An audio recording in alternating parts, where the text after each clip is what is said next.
One of the key concepts in Jesus Christ's teachings, and by that I mean the lessons that are documented in the New Testament, not modern Christianity as we know it, was a paradigm shift from the idea of revenge and justice that prevailed throughout the Old Testament to one of forgiveness and compassion.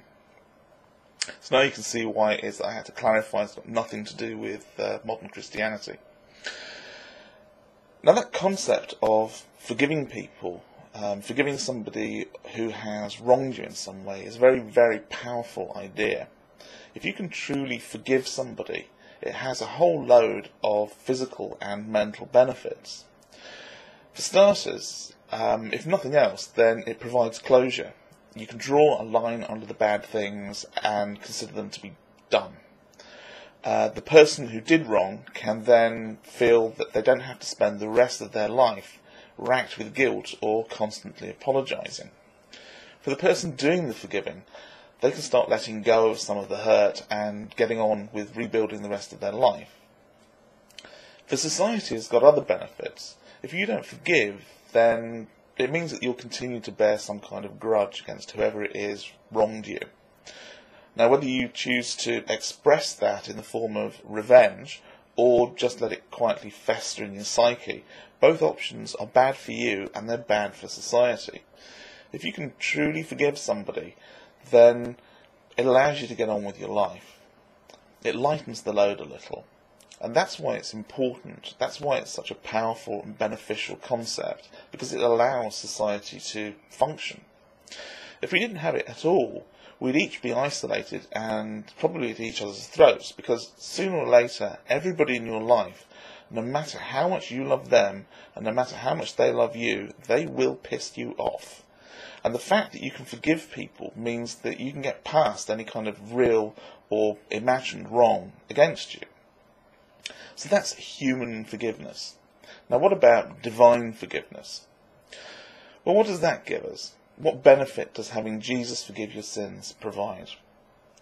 In a word, nothing. If you think that's a little bit harsh, a little bit too reductionist, I'll expand it out a little bit and say absolutely fuck all. Because far from being some great spiritual event, as Christians would have you believe, I say that believing you've received forgiveness from Jesus Christ has to be one of the most selfish thought processes that a human being can follow. The only purpose of believing that Jesus forgives your sins is to make you feel better about yourself. And it has nothing to do with anybody else.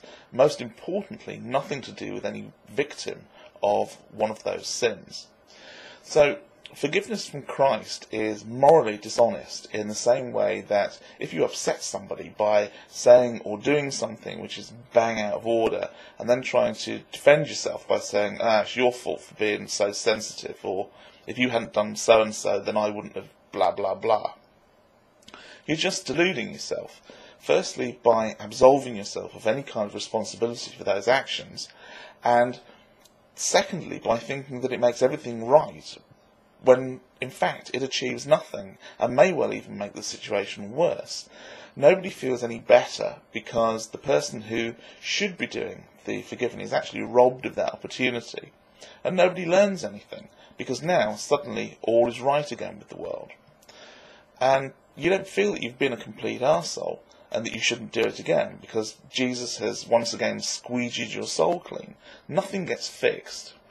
So I'd say that anyone who believes that their sins are forgiven by Jesus Christ is being selfish and demonstrating a despicable and egotistical disregard for anybody else, because let's face it, all they're doing is forgiving themselves.